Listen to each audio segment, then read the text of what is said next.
Okay, good evening, everyone, and welcome to our third and final night of Mark's Some Enchanted Evening workshop. So I'm looking forward to the last evening. So with that, I will turn it over to Mark Handler. We're glad to have him here to share his wisdom on chanting and all and the like. So with that, Mark, welcome.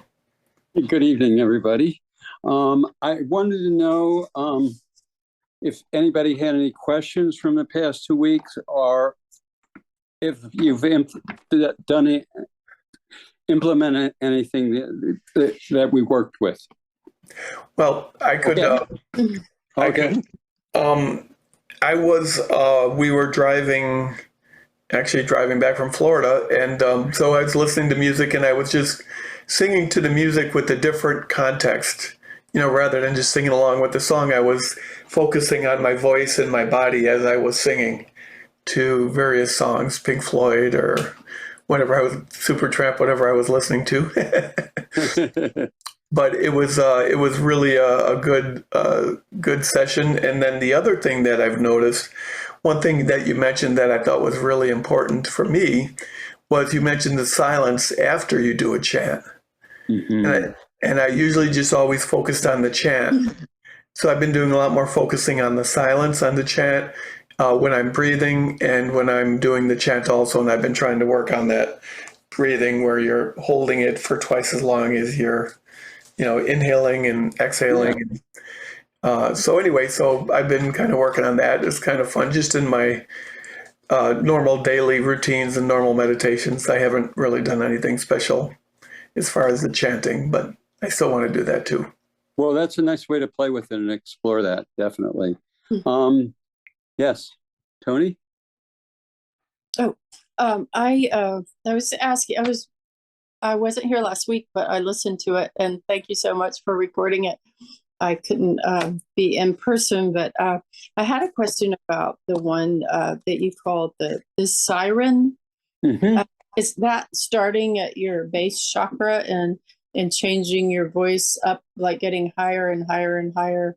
Yeah, you start as deep as you can go, and then you kind of bring it all the way up. And as I indicated last week, with breath control, for most people, it might go a third of the way or halfway, and then take a breath and go up. I mean, it's difficult for a lot of people with breath control to hear it, feel it, sense it, to do it all in one breath up. So it's fine to split it and to split it up like that. Yeah. Thank you. I also did a chanting workshop last night with a group of us, like someone leading us in songs and chants, and we would sing them over and over. So I was working on different parts of my voice up and down, and then afterwards we would take a moment and just take it in and have a silent moment. So it was lovely to be working with you, and then also this other group who were like singing songs together and chants, and it was fun to experience both of those together. So. And that's what I like to do. Is I like to see myself as Johnny Appleseed, just planting seeds that when you go do other practices, you go do, and that you basically are able to apply the basics of what I'm teaching. Because what happens is we do the practices, but a lot of times people don't teach how you really use the practices. Mm-hmm. We just have fun. Like, to me, like I mentioned this last week or the week before, kirtan these days is kind of like a rock concert. Mm-hmm. And everybody, and it's fun, but I had mentioned one of the weeks, there's whole different ways of doing kirtan, the way we used to do kirtan, where it's quiet and it's mellow. In India, they even do it, well, they have morning, chants, afternoon and evening. In Pennsylvania, there's either a Vishnu or a Krishna huge temple, and they will dress their representation of that energy for daytime, for midday, nighttime. So it's kind of an interesting tradition. This week,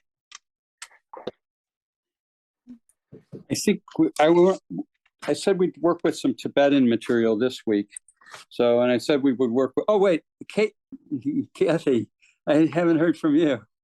Oh, I was just going to say that I had the opportunity to share the Lam Vam chant with two people last week, this week.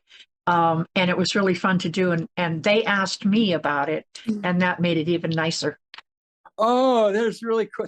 That's so nice. And you sharing that reminded me of something that I don't know if I told everybody last week or not, but it's really good to be able to do it in dyads to people when you can.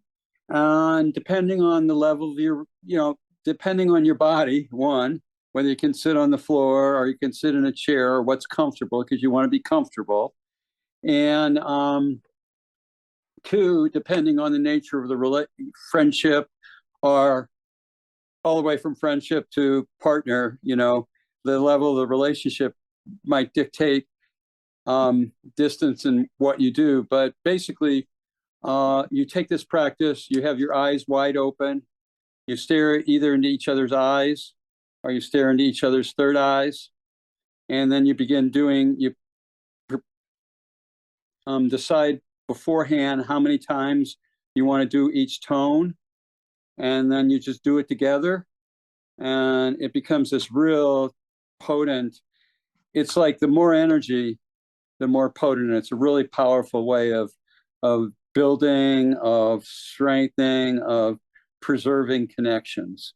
So it's really useful. When on the floor, people could sit cross-legged if they're able to do that.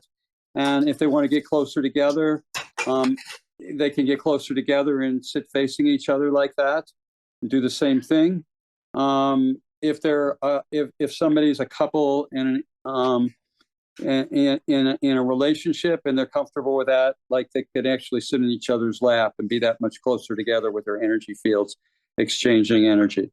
And so those are a few different ways that you can do it with, and of course you can do it like you indicated, Kathy, with the way you did it. That's great. And you can have a much larger group, and that all works too. But those are some other applications that you can, that's another thing I like to do, is give you as many tools that you can explore.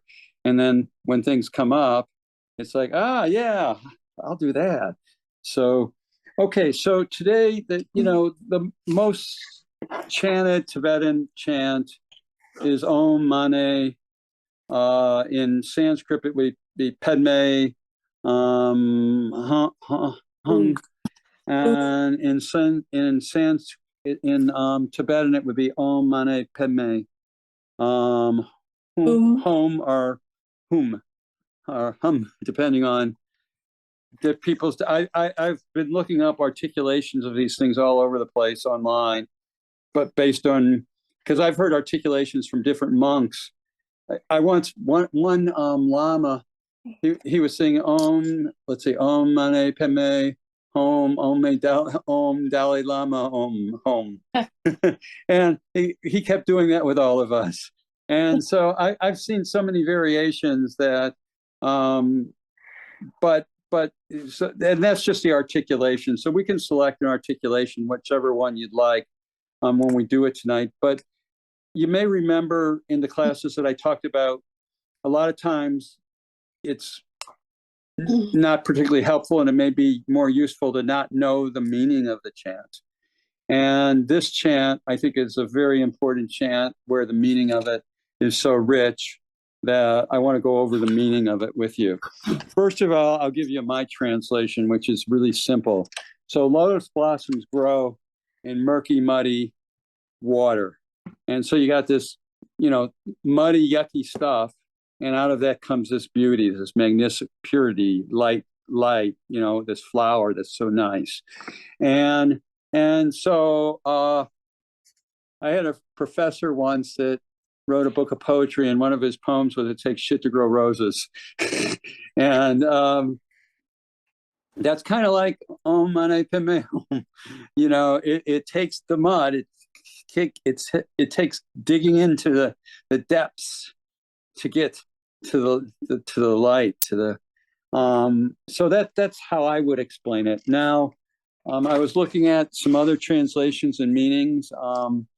One translation is praise to the jewel in the lotus, which represents the union of compassion and wisdom in Tibetan practices. I find it fascinating that in Tibetan practices that see, women are wisdom, female energy is wisdom, and male energy is compassion. Kind of a interesting, but too much compassion and no wisdom, and you're gonna get misused in your life. On the other hand, too much wisdom and a lack of compassion, you're gonna misuse others. And so we strive to have a balance of compassion and wisdom, which we would talk about in Sanskrit and Kundalini as the union of Shakti and Shiva. And when those two unify, then the prana shoots up the energy channel in the center of the spine in the Ida and Pingala. When I use those terms, if you look at the medical staff, that's actually an old yogic symbol of how the energy works with the spine, of the Kundalini, the energy going up the spine and moving between the kind of like the snake-like things on the side of the spine, which are energy channels, and balancing male and female energies. And so that's one aspect of it. Another aspect of it is Om can represent just that term can represent the unification of body, mind, and spirit. That's another basic meaning. Om is a really interesting word. Is to breathe in. Well, is creation, and that is maintenance, preservation, that is sustaining what is. And then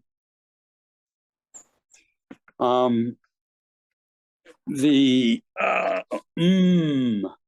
is transformation. The is Shiva, and it's transformation. A lot of people will use the term death. So birth, life, death, or birth, maintenance, death. But if we really, it's a cycle that repeats itself everywhere in the cosmos, whether it's planets, whether it's suns, whether it's humans, whether it's plants. It's the universal pattern of everything. And so Om really connects us with the universal in that respect. Some other aspects of Om, well, that's probably good enough for that. Okay, so now we get into Om Mani. Mani, meaning jewel, is altruism, intention, compassion, and love. Padme is the lotus, and that's wisdom. And hum, whatever, hung. I've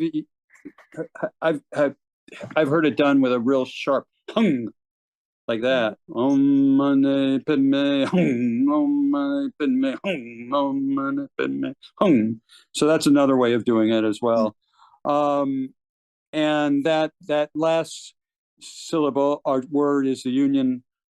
Is that unifying the methodologies that you're using with wisdom, basically. And then I wrote down this one statement here.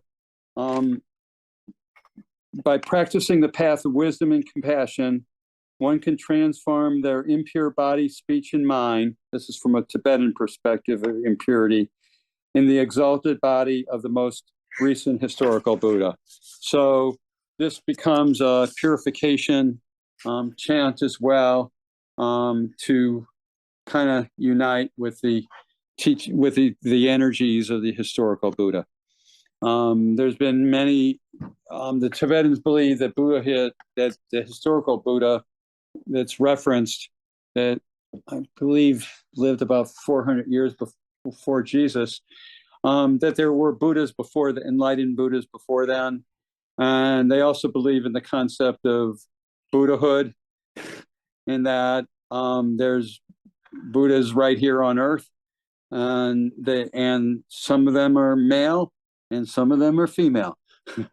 So I do have a chant on YouTube, a video on YouTube, Tibetan style chant, and I have two of my, two female women that study with me for about 10 years and are great with this type of stuff.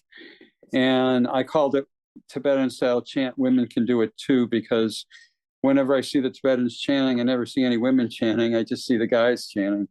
And so I thought it's important for the world to know that that style of chanting, which is sometimes referred to as polyphonic chant or harmonic overtoning, you do not need, gender does not matter. And that where your voice, the frequency of your voice, just because if you have a higher voice and your low note is higher and then your high note is higher, that's fine. And if you can do that, deep voice, that's fine too. I've done all of them probably, and they're all great and they all work. And so you have lots of, you will come across many, many teachers in your lifetime, and you probably have already, that will say, this is the exact way to do it.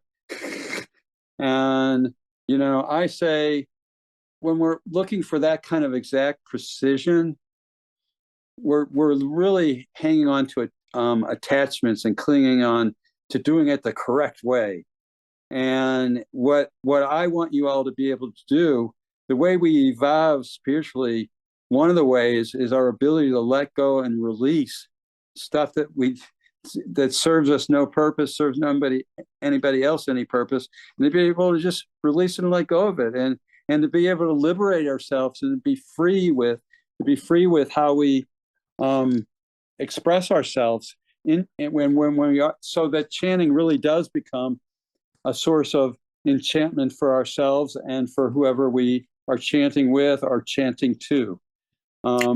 Hey, Mark, there's, I think it's Sadhguru tells a story about a young monk who was supposed chanting God or something, whatever the word is for God, and he mispronounced it, so he was actually chanting the word for the devil. Uh-huh. And because of his intent was so pure, he still was able to realize enlightenment. So it was more of the intent than the words, was what he said. Yeah, and everybody remember, I started out sharing that formula that vibration plus intention equal manifestation. So I know it's talked about over and over again in spiritual circles of intention around light workers. But the significance of it is much larger than we can ever conceive. Our intentions are so, when we're doing this work, are so, and you gave a great example, so be careful with what you intend. That's always a useful aspect. So when we chant this chant, okay, do you want to do Padme or Peme? Sanskrit or Tibetan? Sanskrit. Okay, so we'll do Padme. And what do you want to use for the pronunciation of the last word? Okay, good. Okay, so let's. I'm going to I'll first demonstrate, one style, and then I'll demonstrate another style, and then we'll kind of work together with it. And you can just kind of, if my voice doesn't crack up on the screen, or my voice doesn't crack up because of hoarseness, then you may get allow yourself to feel it. What I'm doing, if I do it well.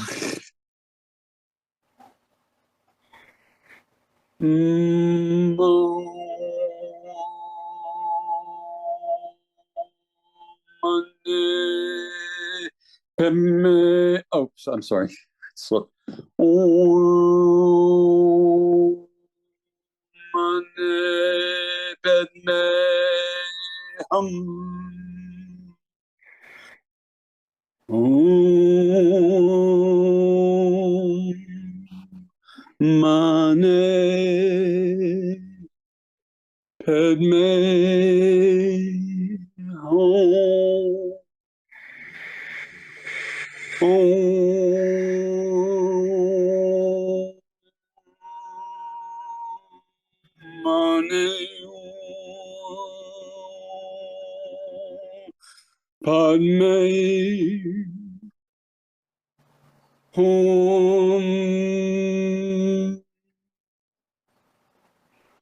Om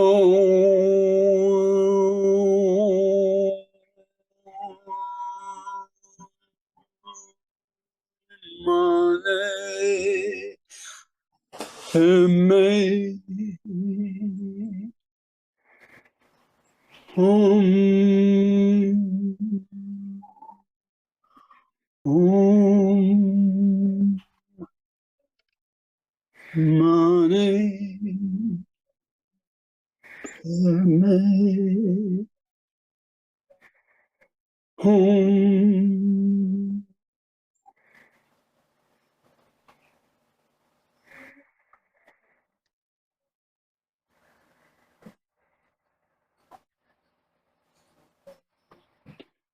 Okay, so how did that come across the computer? What did that feel like?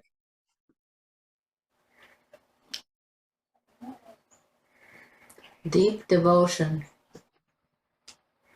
You could feel it? Yes. Good. Could anybody else feel it? Yeah? Yes. Okay, good. So in that, and I didn't always have the same pace every repetition, but I'm doing mostly a monotone, but I can play with that a little bit in terms of the notes and frequencies. But I'm doing it straight through, and I'm doing some silence pauses between tones. You may notice me doing, and demonstrating some different ways of, in a very devotional way, of practicing that. And so for me, that's the way that's just my personal preference. Now, in Tibetan practices, it's important they go in sequences of 108, 108,000, 1 million. 108. I told you 108 beads on the mala, and they believe they're getting spiritual merit. And so from that point, and they'll do this when they walk around and spin the prayer wheels. You may have seen on some film, they'll be chanting that chant as they're doing the prayer wheels. And so if you're going to be chanting it real frequently, then it's going to be Om Mani Padme Om. Yeah, Om Mani Padme Om, Om Mani Padme Hum, Om Mani Padme Hum, Om Mani Padme Hum, Om Mani Padme Hum, Om Mani Padme Hum, Om Mani. And you're trying to go as fast as you can, and to get as many in as you can. So I only do Tibetan because it's easier for me. Om Mani Padme Hum, Om Mani Padme Hum, Om Mani Padme. Om Mani Padme Hum, Om Mani Padme Hum, Om Mani Padme Hum, Om Mani Padme Hum, Om Mani Padme Hum, Om Mani Padme Hum, Om Mani Padme Hum, Om Dalai Lama Hum, Om Mani Padme Hum, Om Mani. So there's, how did that feel compared to what I did the first time? Fast. Energized. Yeah. So it's a totally different energy. And that's what's so amazing with your voice that you carry with you all the time in chanting, is you can use it to bring yourself into, stillness, into a real deep meditative state. You can use it to energize yourself. You know, there's a time when you're with a group, with groups of people are together, and it's really fun to get really energetic like that too. And so it's not that one has more value than the other. It's just what is the context and what is the intent. And for myself personally, in my own personal practice, the first one I find very useful to me in my personal practice. And so let's, I don't know, why don't you all just start, let's see, why don't you start slow style? I don't think I can hear you all together the way we couldn't get the settings still.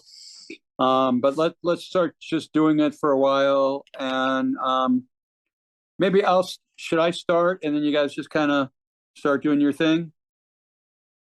Does that sound sensible? Yes. We try to do it together or just do it on our own. Well, if it works together, great. But if it's delaying, then just do your own thing. Okay. And then when I finish, we'll be finished. Not finished, but we'll have completed a sequence of these.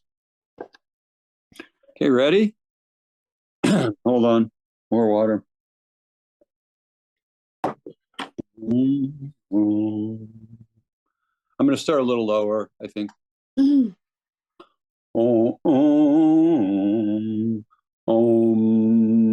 mane padme hum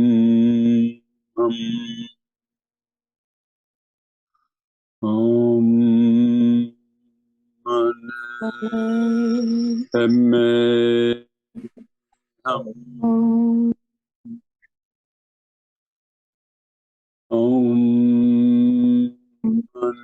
mane padme hum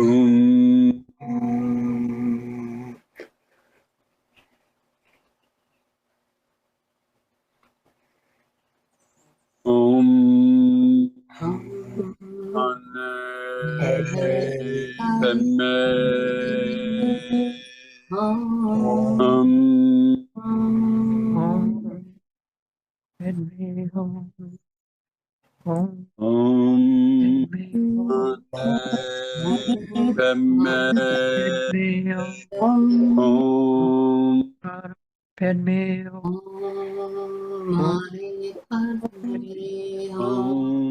mane padme Om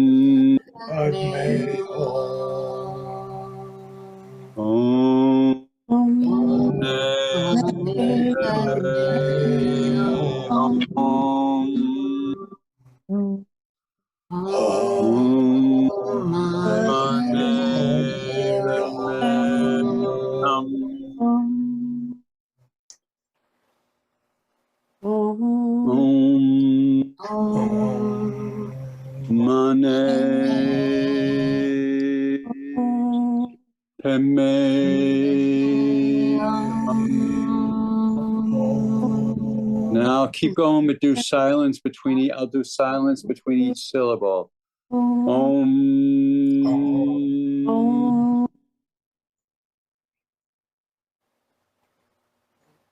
Breathe.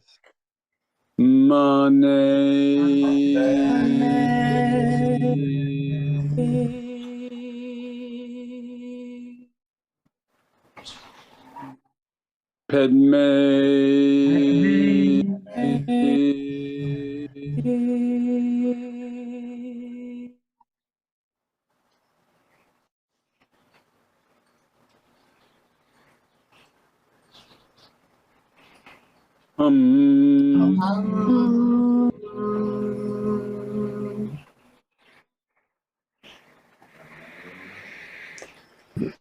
Now sit with the silence, breathe, and feel inside. Don't think, just breathe and feel. Feel inside, feel outside. On a certain cosmic level, inside is outside and outside is inside.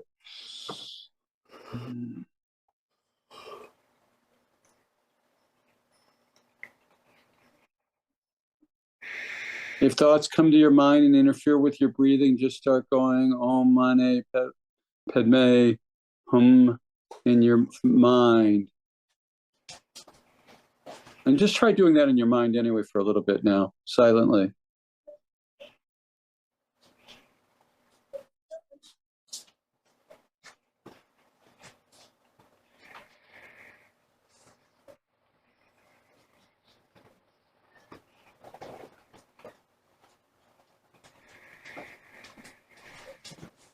Inhale, hold your breath.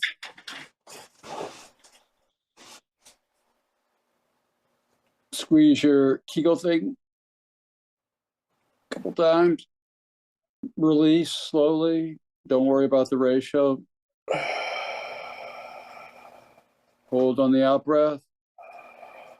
You go a couple times. Let go. Cold. Feel. And take a breath. Take a few breaths.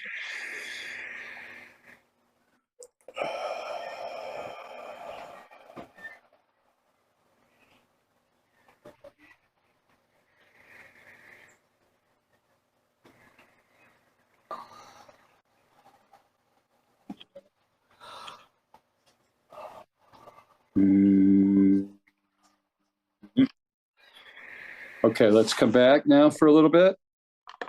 And before we go on, I want to see, what was that? What do you, how did it feel? How challenging was it? How, what do you experience? What did you notice? What, especially what did you feel?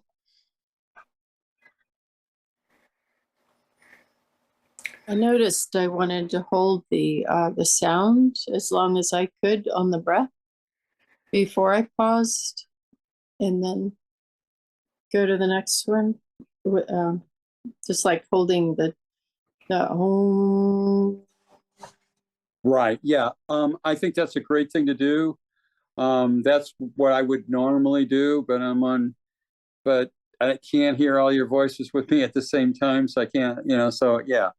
But yeah, I like long, well, again, it's a preference. I prefer prolonged holds. But then again, in my yoga practice is when I'm doing asanas, these fast flows that people do today, aren't my personal, I mean, they're great for how they work for the people that love to do that, but I like to do long, slow asanas and hold them for a long time and do breath work with them. And one asana can be an entire practice if you choose to make it that. Just like one chant can be an entire practice if you choose to make it like that. Which means if one chant or one asana could be an entire practice, that means there's literally an infinite number of potential practices that you can tap into to enhance the quality of whatever you want to enhance. You can send those vibes out to the cosmos, to peace strangers, to people, to the earth, to the current situations around the planet right now. I mean, I could say, for God's sake, if there's any time we need light workers, and we need more and more of them to shift the energy on this planet, I can't think of a better time in my entire life. So we got our jobs cut out for us.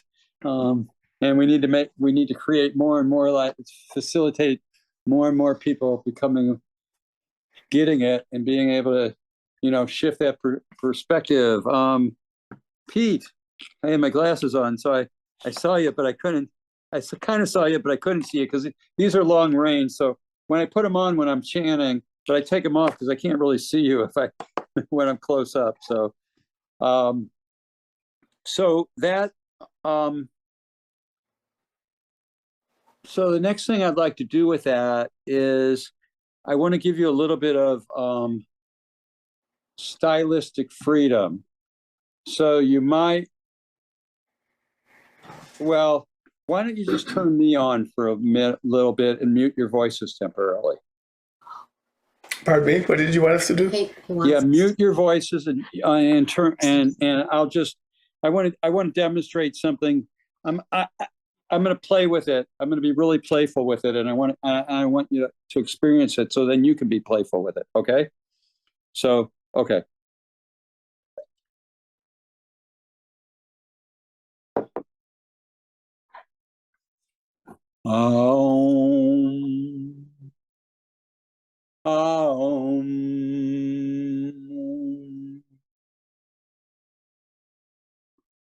Mane peme hum aum aum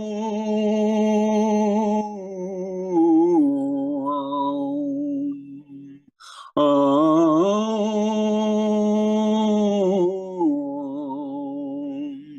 Mane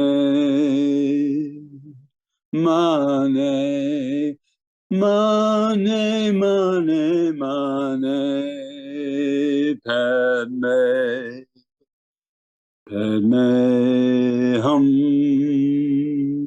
hum,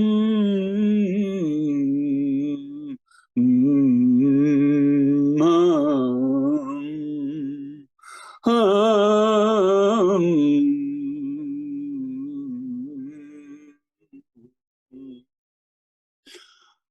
Aum Mane Mane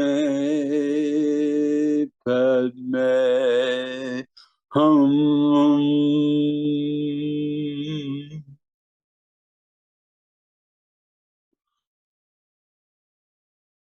Om Mane Padme Om Mane Padme Hum Mane Padme Om Mane Padme Hum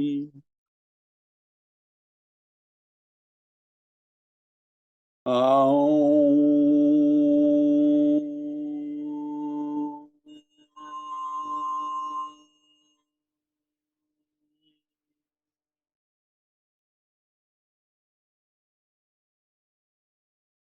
Shanti Shanti Om.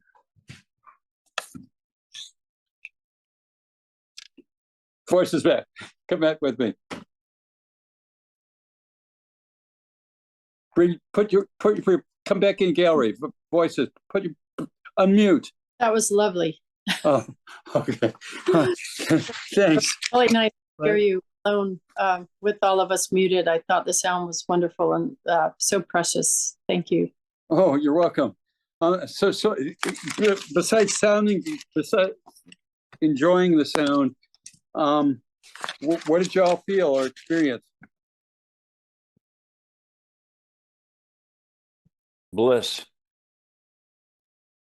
Did you say that? Did that come from Pete? Bliss. I thought, yeah, cool. I like to I spend a lot of time hanging out in my subtle bliss body. And the cool thing when I'm deeply in it, I don't know. Mark Handler is gone. I'm just at one, and it's just awesome, you know. And when I come out of it, it's like, oh man, I'm back to me. Oh, I mean, I love myself, but you know, this aging body, you know, creates a lot of aggravation, you know. And so when I go into that dimension where I leave that, and like when I'm chanting like that, I leave this. I'm not completely away, but I leave that sense of my body. So I want to point out when I was chanting, did you notice how I chanted in there were different flavors of styles, you know, and what I'm trying to demonstrate is to give you the freedom to explore those different things. As long as you get locked into anybody's rigidity thoughts about how it's supposed to be, then you cling, then you're attached. And my job is to help you to not cling and help you go to various practices and get that much more out of them, basically. Because a lot of the basics people don't teach. They teach the practices, but they don't teach how to really utilize them in a personalized way, or utilize them with others, sometimes even in a healing way. I mean, if the day comes where I'm able to do things in person, then I can demonstrate how you can use your voice to, like, in a healing way for others. So, I mean, the way I use the bowls, I can above somebody's body, I can use my voice above their bodies and pick up the same energy imbalances and balances those. The same way Reiki people or energy healing touch nurses use their hands. We're all working with the same sorts of prana or chi, energy, subtle energy, and as chiropractors like to call it, innate intelligence. The body's ultimately our medications or herbs or whatever don't heal us. It's the body that heals itself, and whatever we take or utilize are amplifiers that when the body needs a little bit of extra help, it'll sustain balance in whatever condition it's in. So, okay, why don't you all then now turn off your mics? And just kind of do it, because you're not going to be able to really hear each other anyway. And so you'll get a much better experience, I think, if you go try it out now. And when you turn off your mics and just do it yourself, you can hear me, right? Or not? I think you did hear me. Yeah. Okay. So we did that before. Okay. So let's do that then. I'm going to start just a little bit to get you started, and then I'm going to stop, and you just do your own thing, because I don't want to facilitate each of you doing what I'm doing in the exact style. I want you to have that freedom and possibility to play and explore. Okay? Okay. Om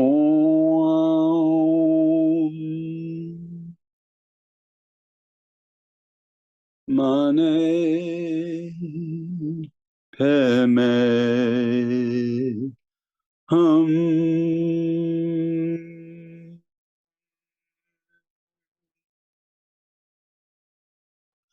Om Mane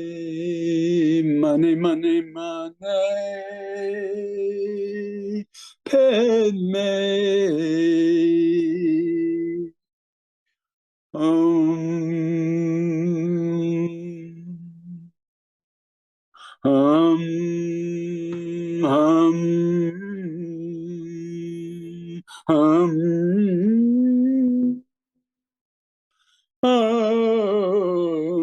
Mane Padme Hum Mane Padme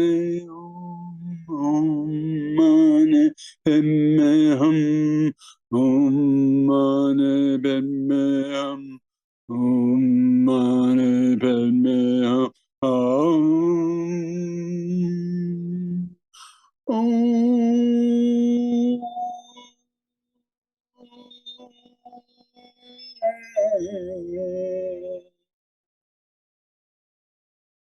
Keep going.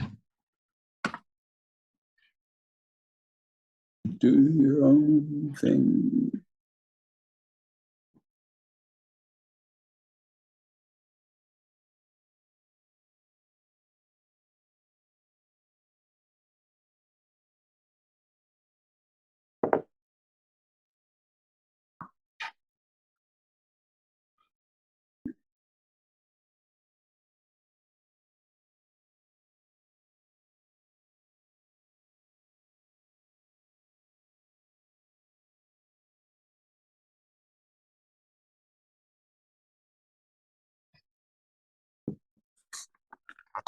Okay.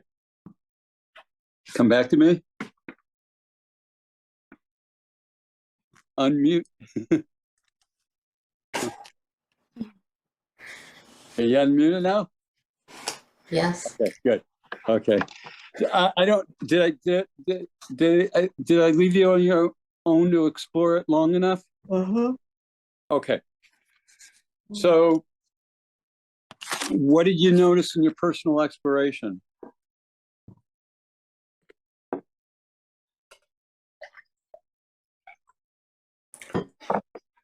Well, I found when I was doing it, I didn't go as deep as I did when you were doing it.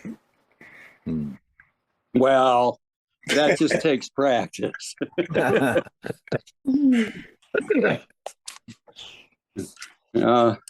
Anything? Thinking. I think when I'm on my own and nobody else is listening but me, Mhm. universe, I can go deeper. Okay. There you go. That's like good information to know about yourself. I was trying out a new pattern of rhythm for me. Uh-huh. I like to take the note and hold it for a long time.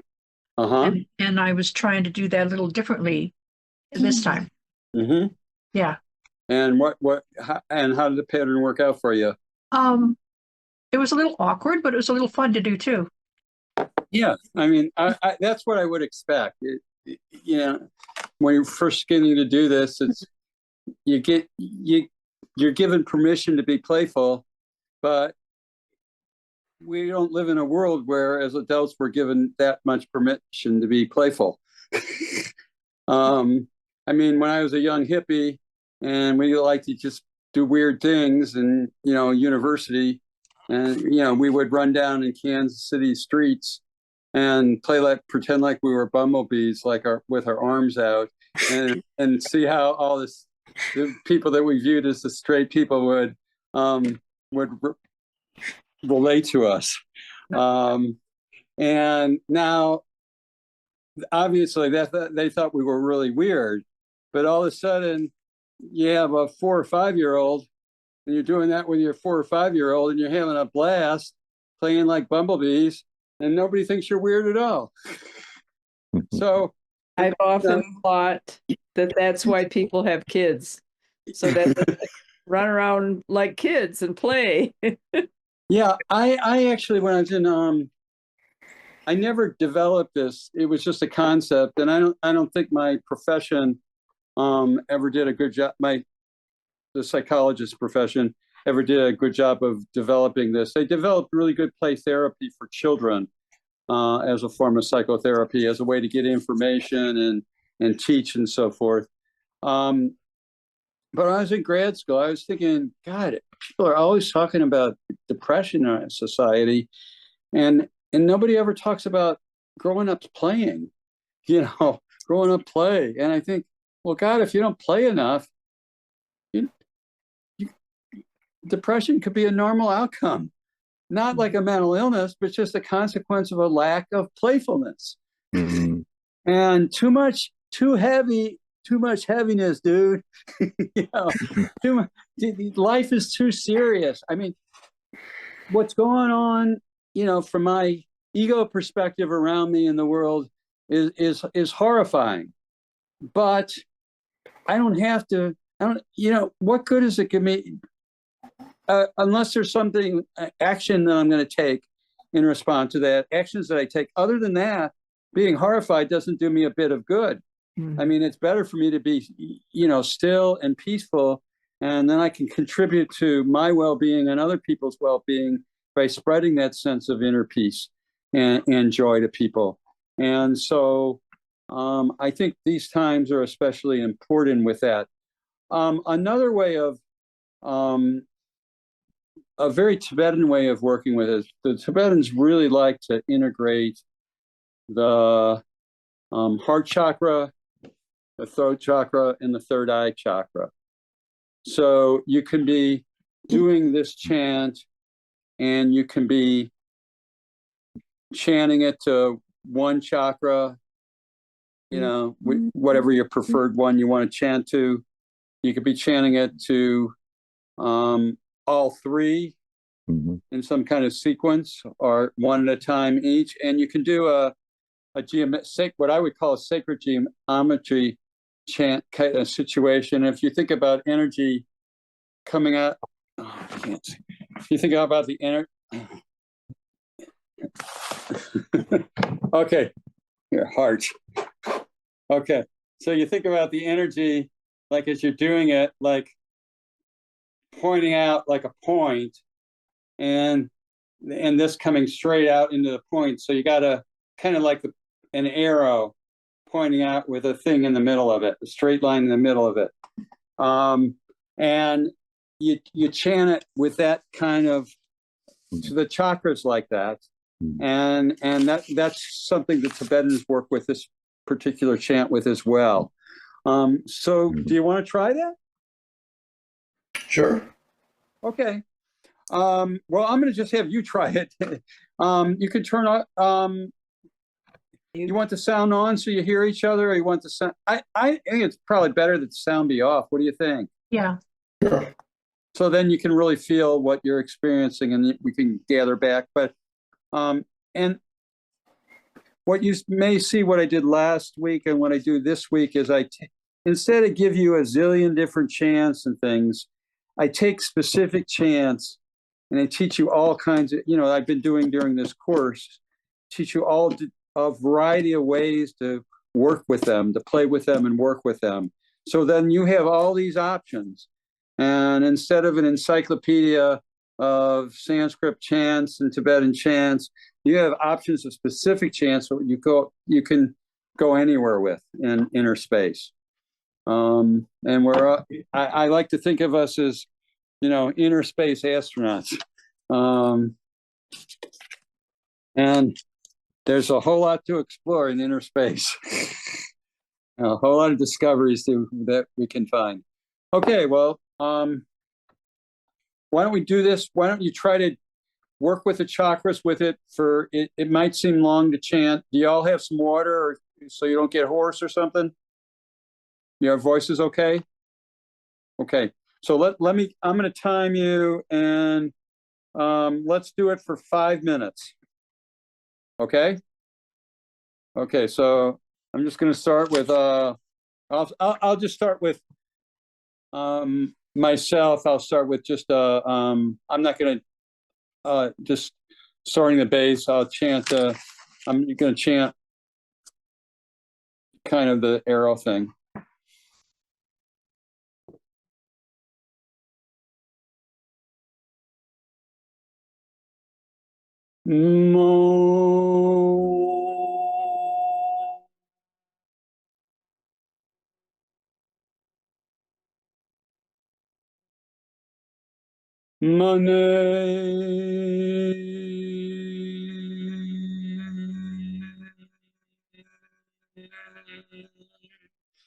Padme.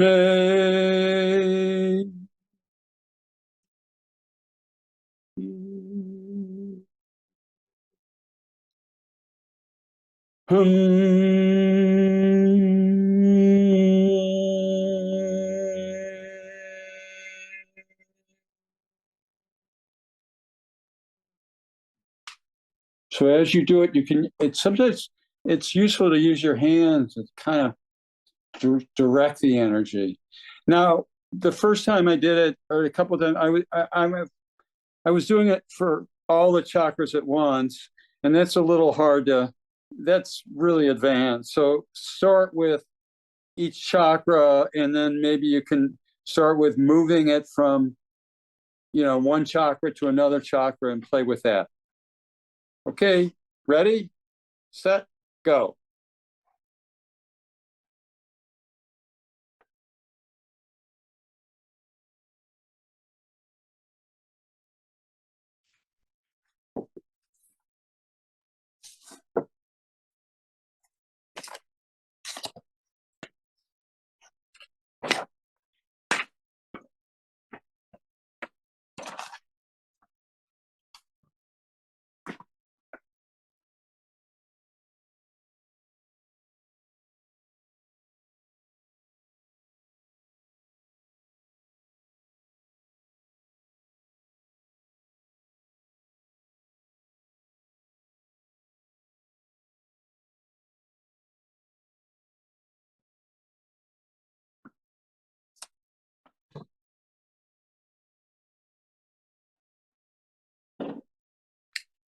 Remember intention.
Okay, keep now do it just for no, we're not going to do it for as long, but just do it silently. So you have that silent space, chant it like 5 times silently, and then just go into stillness for a little bit.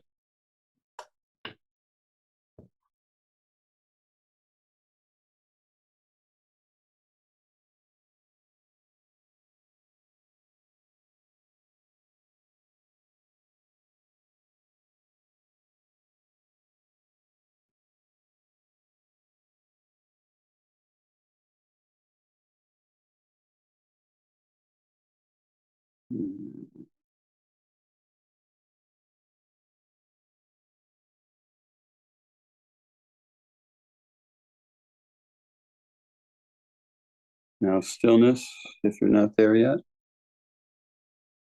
Breathe.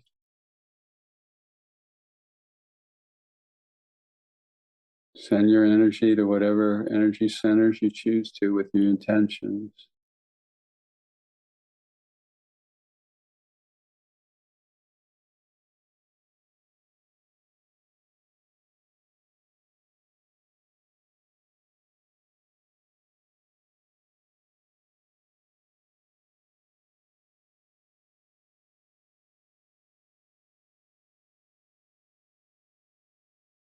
Inhale. And inhale as deep as you can and hold your breath.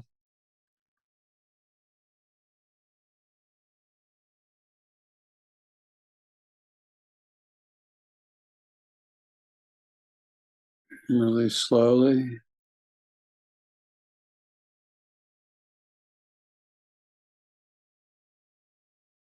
A few deep breaths, regular deep breaths, or regular breathing, whatever works for you.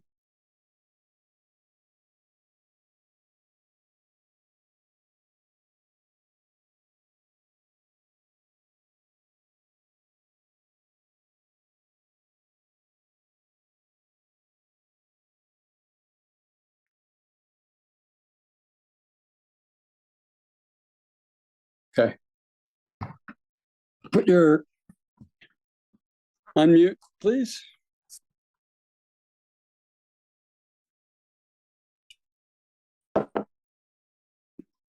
Are you all unmuted now? Yeah. Yes. Okay. So tell me about what was your experiences, challenging, fun, play, whatever, and how you worked with the process. What it was like, however you, not just how you felt, but an overall, whatever. In English, it's really difficult to come up with words, but we do the best we can. So do the best you can. Mhm.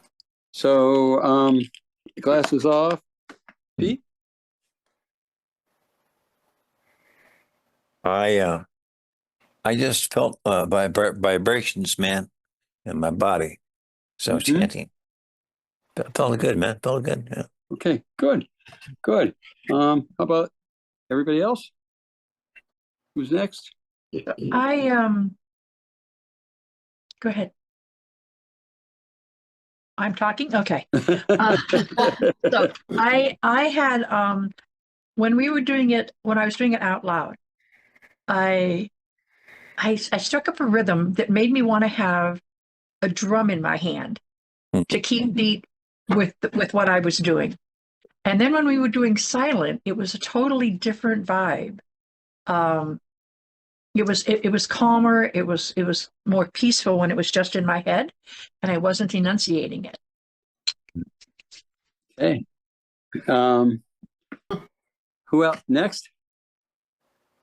See, when you share your experiences, you're actually teaching each other the range of what people experience and the range of possibilities. And it also keeps me telling me what I might need to remind you of. Well, I found that when I was focusing on the different chakras, that it really helped to deepen my experience. In other words, bringing me into my body. Mm-hmm. Important, yeah. That's nice. Actually, sometimes as you start doing that, and the energy is moving, you might start noticing that your body starts kind of moving back and forth, or like this, or like that, or you might. I get like jolts, energetic releases where my body just, that happens to me a whole lot when I do that, and I've learned to surrender that, because what those energetic jolts are doing is they're moving the energy through where it might be blocked, and they're pushing it through. So it's like, bless those bless those jerky motions. Okay. Let's see. Michael, you're the only one I haven't heard from? Or Tony? Both of you. Okay, let's hear from both of you. Go ahead, Tony. I found that a tune came that often when I'm just chanting myself doing just letting a sound come, that there were certain tunes that felt familiar, and then I was adding the chant to the tune, and I was using my hands a lot and letting and like having all, I think all three of the upper chakras at the same time come Uh-huh. together and moving with my hands and out. But there would be a part where my voice would go up like really, really high. And it felt like the upper chakra, the higher vibration, third eye chakra, and it get really high, and then it would come back down and get lower at my heart. But just it was interesting feeling like I knew this deeply in my soul, kind of this tune that comes sometimes, and then adding the sound of the chant itself to it, and it really deepened it for me. It was wonderful to experience that. Awesome. Okay. I learned so much from each of you and you from each other, as I say, when you share this. Okay, Michael. Well, I felt I felt it in my feet a lot. And what I was feeling was pulsing, like the pulse of the universe. And then I would direct it to different parts of my body. And yeah, it felt good. And I like what you said about the jerking, because I will get that every once in a while. Sometimes when you're drifting off to sleep, or when you're in meditation, or when Mhm. you'll get the rocking or the jerking, and it's, distributing. Yeah. Sometimes I sometimes when I'm in deep in inner space and it starts happening, it can almost, if it's happening really intensely and powerfully, it can bring me back to my worldly state to evaluate, boy, this is pretty intense. How far do I want to release? How intense do I want to release into this vibration? It's so strong, and as it jerks my body. So, and then and sometimes I go, yeah, I'm going for it, and I'm go back, right, disappear from the worldly self, and sometimes it's like I'm good with just chilling. I've had it, and just kind of starting to let it still and be in that empty space. So I want to talk to you about discipline. This is Kat. Did you want to say anything? You haven't said anything. I haven't asked you about your experience because you're in back and Steve's in front. So I know, that's okay. That's and I'm all right. nearsighted, so I'm sorry. Oh, it's don't worry about it. I speak up if I have to say something. Okay, so I what was just it? moved it. I had fun moving it around Uh-huh. with my intention. So Oh, that was fun for me. okay, great. And realize a lot of these concepts you can apply to a whole multitude of practices. I was saying that earlier. And so I want to talk about discipline now. So this is what happens. We practice with our spiritual community. We practice on our own, but we all have lives and we all have, we're human beings and we go through this journey. And typically we have times in this journey that are pretty, that are pretty wonderful. and we have times in this journey that can be rather terrifying, and everything in between. And so and we just have all those responsibilities or all those things we got to get done. And so it's really easy to put a regular practice of chanting, or any regular spiritual practice, daily practice. It's really easy to put it, to do it for a while, or not do it and think I'm going to do it. I'll do it a few days from now. Or you do it one night and then you get busy and you do it for 2 weeks and you really get it in deeper and deeper.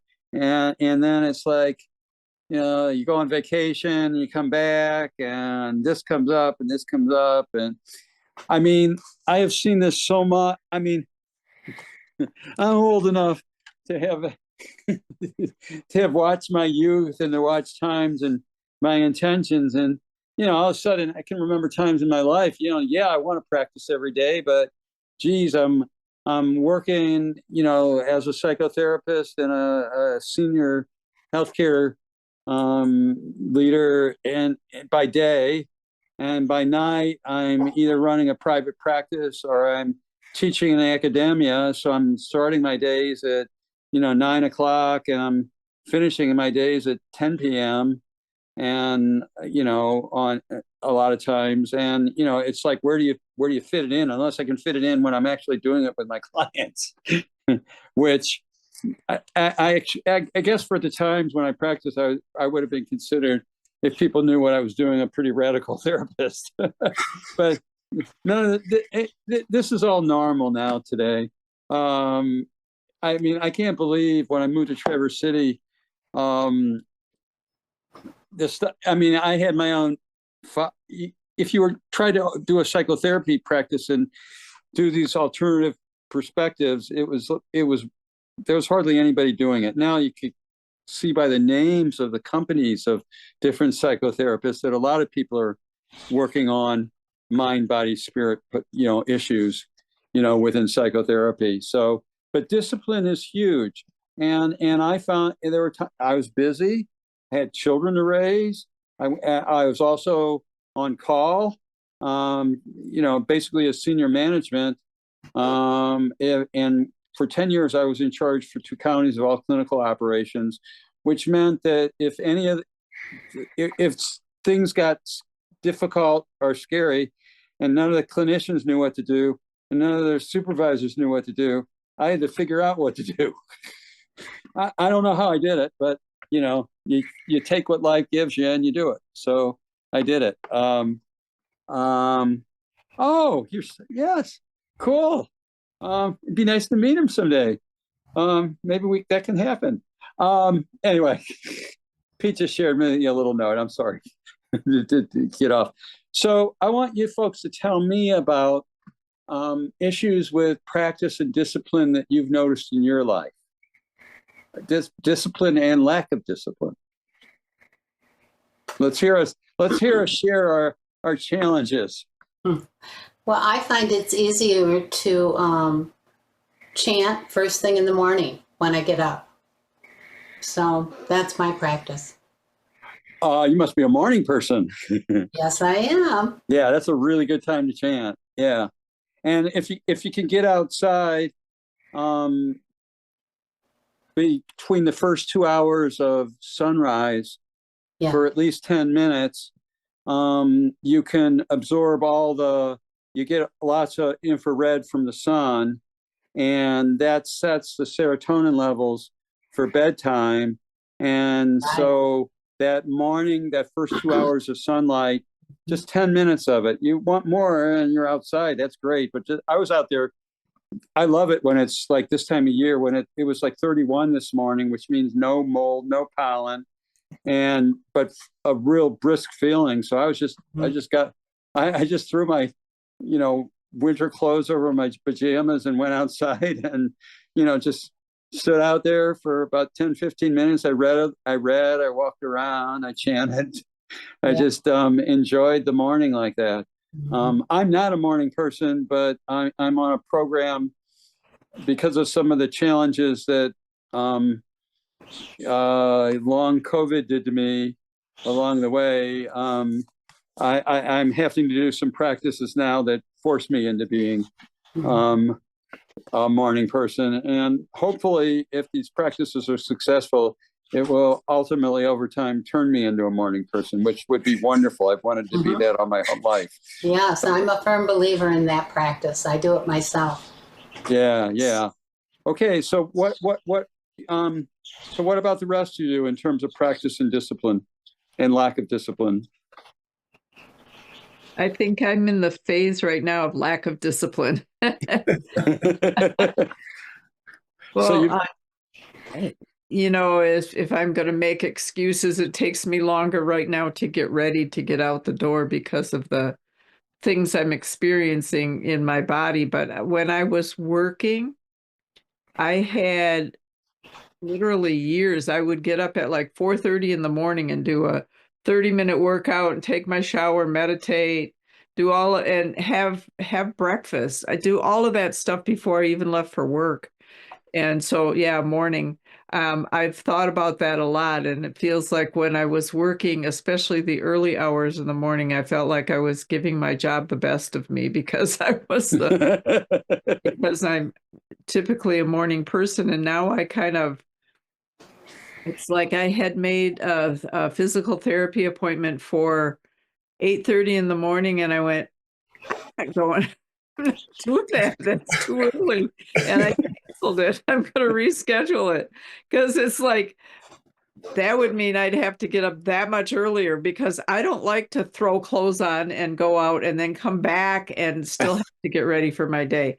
When I leave, when I go out that door, I want to be ready for my day. Yeah. And of course, you know, being a woman, we go through a little bit more, I think, than guys do. Well, the difference is guys are clueless about what they're going through. Women have been trained these generations what to expect and what's going to happen. When it hits guys, we're just totally stupid. We don't know anything about it. And it's like, what? Nobody told us about this. So, in great respect to the women, we're just clueless. Thank you, Mark. I appreciate it.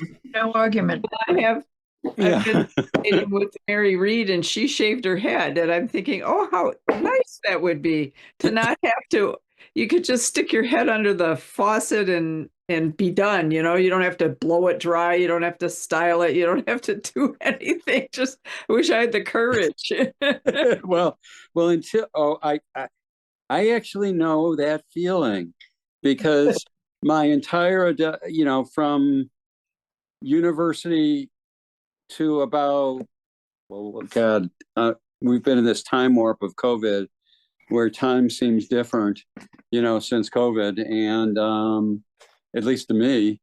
And so when I count back, but probably about 3 years before COVID, my wife for about 5 years had been saying that my ponytail was down to 12, 18, whatever strands, and it was time to get rid of it.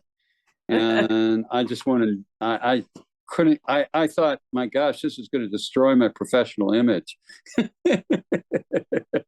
and I so identified, my ego so identified my worldly self with my ponytail, and being younger and before I was bald, having long hair, and now it's like, and so then at the time, my son and daughter-in-law lived in West Palm in Florida, and my daughter-in-law said, why don't you just give it a try in cutting your ponytail off? It's hardly anything left. And she goes, I'll even treat you to my hairstylist. And if you decide to grow it back, you can. But and my wife is like, my God, somebody's finally gotten through to him. And so I got it chopped off, and I never tried to grow it back. It's just so much less of a hassle to just have. So once a week I might have to trim some stuff, but I have these little weeds that grow out of the bald spot. I don't know if anybody's ever tried to smoke them, but but if you want to know where weed is, it's growing out of my bald spot. I was teaching my brother once, they had a bird that used to fly and land on his head. And sometimes he'd just do this little love peck on his head. And he said to me one day, I don't know why this bird wants to be on my head. And he had just been giving me a raft of crap about something. So I just laughed and I said, it's because he can see himself. That's great. That's a good one. Um, so, what I'm losing track of who has said and hasn't said. Let's see. I think anyway. Okay. You got to, So yeah. Discipline. discipline. Yeah. So at one point in my life, I did yoga and meditation and breath work every morning for a year and a half. I think I missed 2 days. And boy, everything was so beautiful. Life was so peaceful and everything flowed. And now I'm like, oh, that was first thing in the morning. Now I'm like, oh, I think I want to sleep for another half hour rather than go do it. Yeah. Yeah. There's something about aging, I think, too. At least, Michael was talking about it. It takes me I can't believe I used to be able to get out of the house in a half hour, and in a crisis, probably in 15 or 20 minutes. But now, man, 2 hours is doing pretty good. And what am I doing all the time? I don't have a clue. I'm not talking about meditation time. I'm just talking about how like things just seem to take longer. But this program on this sleep restriction program I'm on has you sleep within a certain window, and you're not allowed to sleep outside of that window, and it tells you from week to week. And so I have more time than ever, but I'm so exhausted that it's hard to get any more done with all that extra time. So it's but that's one of the things. But you see, Steve gave a great example of how great it is to practice and how easy it is to slip away from our discipline. And what I like to say about discipline, I'll just point this out as a pointer, is one way of creating discipline is saying, I'm just going to do a particular chant or practice for 5 minutes. And anybody can squeeze in 5 minutes. And you get in the habit of doing it for 5 minutes, you may find you like it and you do it for longer without thinking about it. But you just make a commitment to 5 minutes and you see how that flows. But instead of, oh, I know there's TM, you need to, what is it, twice a day, 20 minutes, do your mantra. I don't,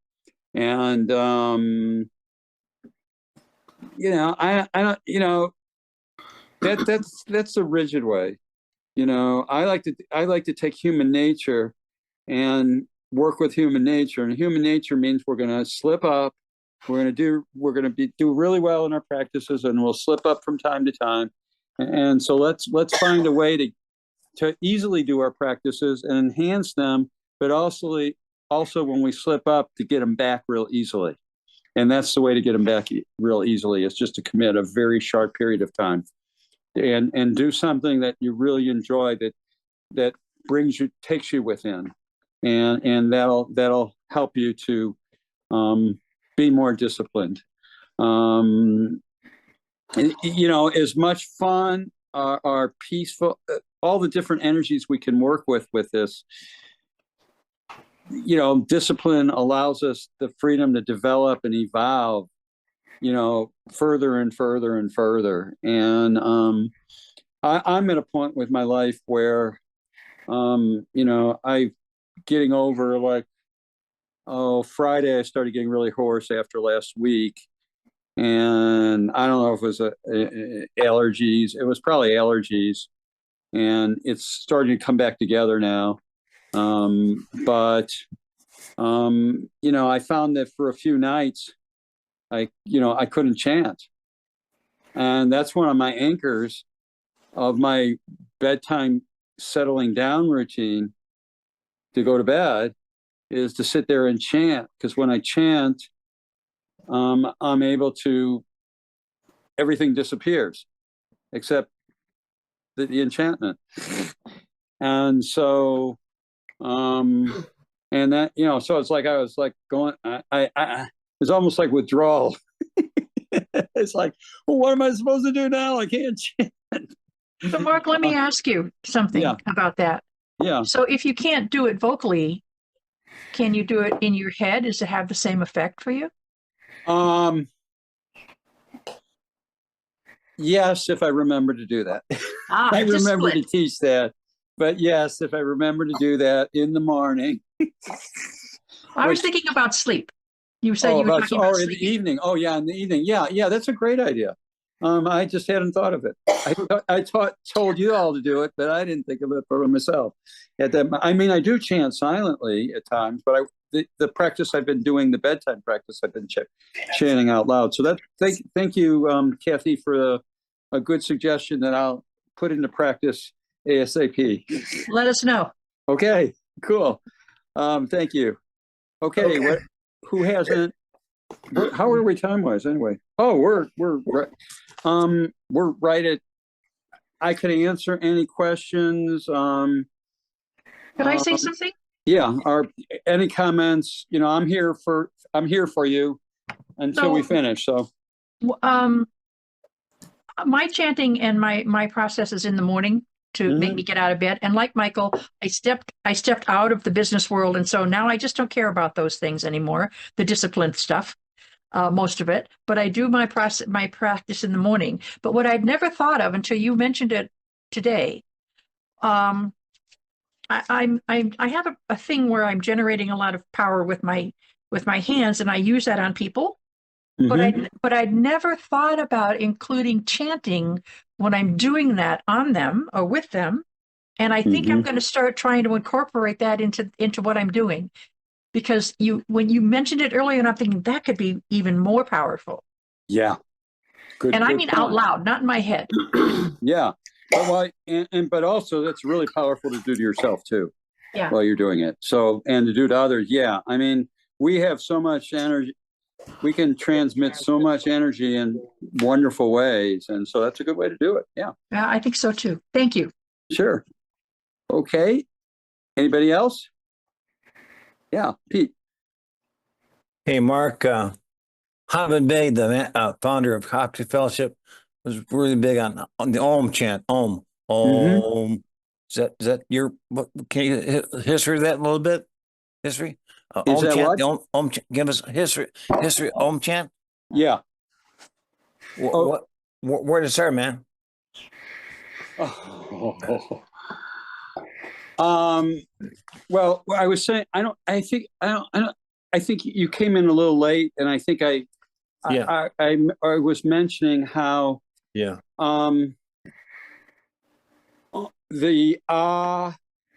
is creation. The is maintenance. Is security, is preservation, and the is transformation. The is associated with Shiva, and people often associate Shiva with death, but I think and it gives them a really creepy wrong aspect, because let's take something like a big boulder and a sculptor. And a sculptor, in order to make a gorgeous piece of art, transforms that boulder, creates something new. And I was sharing with the group that everything that we know goes through this in the cosmos, you know, including astronomical objects and nanoparticles, goes through this process of creation, preservation, and transformation. Energy cannot be created nor destroyed, merely redistributed. I'm sorry. So some of the challenges I'm having get my tongue kind of stuck on certain words that I never had those challenges with before. So, did I explain that okay for you? Do you get it?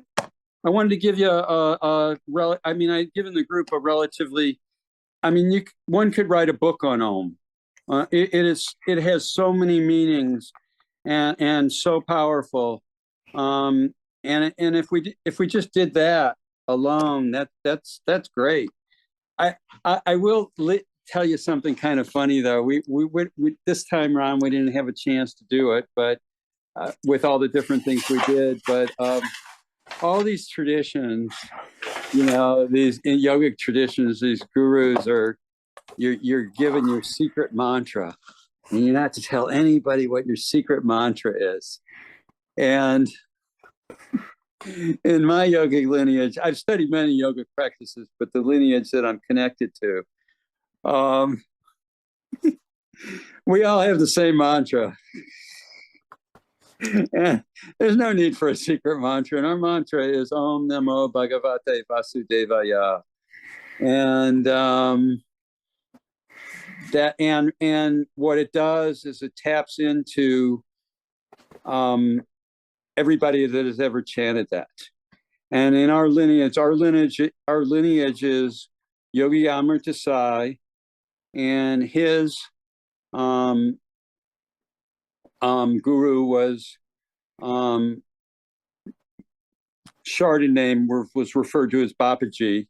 Not to say Babaji is different than some of the names cross over differently, but his Babaji's guru is Dadaji, and Dadaji's guru is Shiva. So it's like a direct line to the Siva or Shiva traditions in that lineage. And so that just happens to be my lineage. My name is Ajay in Sanskrit. I was named, which means I was told not to look up the meaning of it for 6 months, and I couldn't. I waited 2 weeks and I looked it up, and the meaning of it was unconquerable. And I thought, what? I don't see myself that way at all. And then I realized, over time, because he named me that because of what I was doing, what I had achieved with the work, that prana chi, that this spiritual universal life force is unconquerable. And that's where that name came from. And then in my Tibetan lineage, I was named Karmanima Jimpa, which means in my lineage, Tibetan lineage, everybody's name starts with karma. And then Nima Jimpa means generosity of the soul. And so what that reminds me is, you know, I'm here to be generous with my soul. That's part of my purpose in life. And so it's probably no coincidence as the names that these people chose for me in those traditions. So that's just a little, I don't know. I'm not sure that has anything to do with chant. Oh, the chant, Om Namo, that's where I came from with that. But it's a wonderful chant, and it's believed that when we chant that we go right back to the full lineage and connect with that entire lineage and everybody that's ever done that, and the energies of well-being and that it creates. And so another time, you know, hopefully I'll have the opportunity, if you'd like, to, you know, teach you some other things. And, you know, that can be one of those that we work with as well, since that's my secret mantra. Yeah. Well, you know, Mark, maybe we could do something in the fall. You know, we could do another workshop, and I think Michael had her hand up. Yeah. Okay. Thanks, Mike. Just to say, as far as mantras are concerned, I always thought that was for me, my mind gets so busy that I have several different things going on at once in order to quiet myself in meditation. So I change my mantra all the time. Because I'm focusing on my breath and my mantra and this and that, just to keep my mind from going, you know, that yammy mind. Right. And that's why I was focusing on that playfulness part of it, where you can go anywhere with it. You have permit, you know, and that way, you know, that's why I was focusing on that. Sure. Mm-hmm. Okay. And yes. Anybody else have anything? Well, it has been a pleasure. Steve?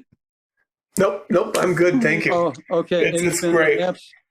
I have so enjoyed working with everybody in this class during these 3 sessions. It's been a privilege for me to serve you, and I thank you. And it's been fun.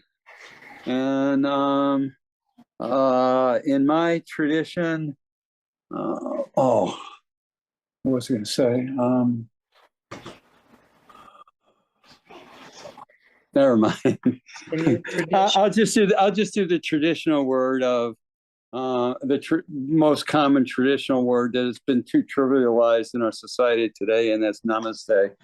And which you all probably know means, I'm basically tuning into the light that's within you, that's within me, our essential oneness. And, I come from the standpoint that we're on this planet and we have these experience. I kind of see the earth as Earth school for our souls. And we come down to this planet and, we have lessons to learn for us to develop. And some of them are, really pleasurable, and some of them can be amazing, challenging. Actually, sometimes the most challenging, painful, difficult ones can sometimes, I'm not saying pain is gain, but I'm just saying that sometimes the greatest challenges of our life are sometimes the most powerful transformers of us in beautiful ways. And yet we can't possibly, we can't possibly know that when it's happening, because we get locked into the drama. But when we get to the other side of the drama, it's like waking up to a new vision.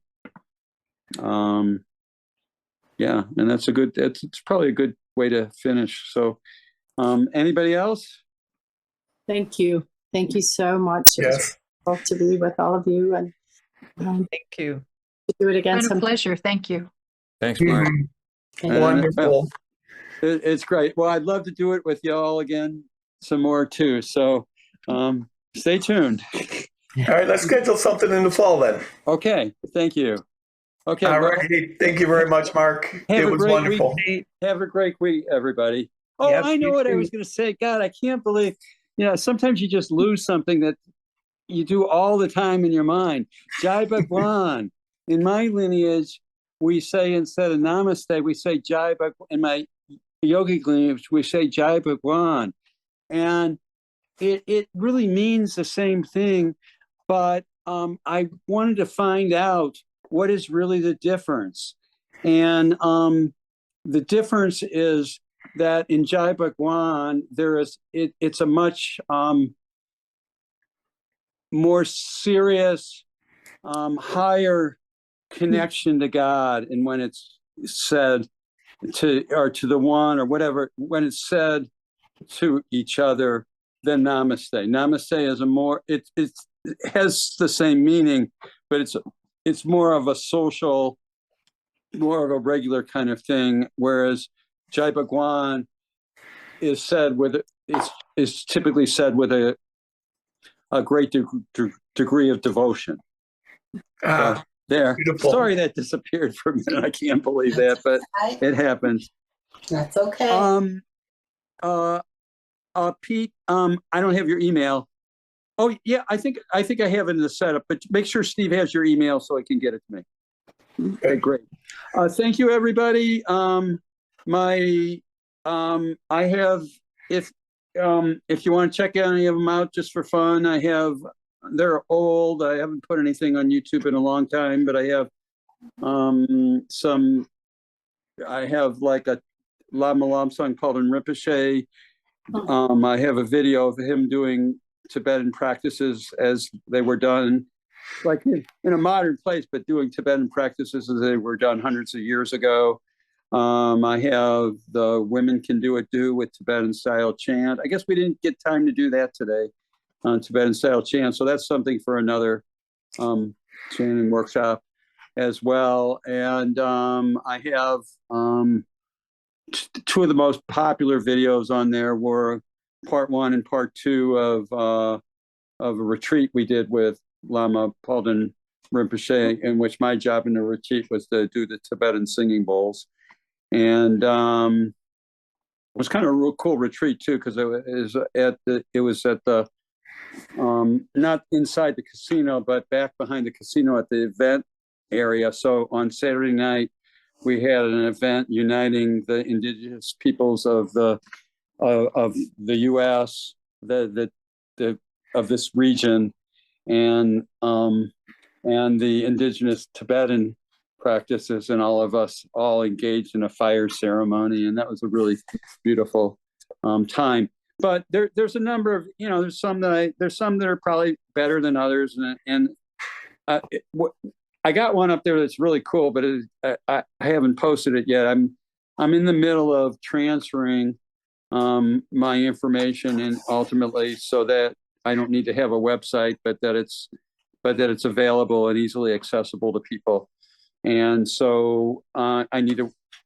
I'll be probably spending some time working the details out of that with people in the upcoming future. But it's Tibetan Bowl Master.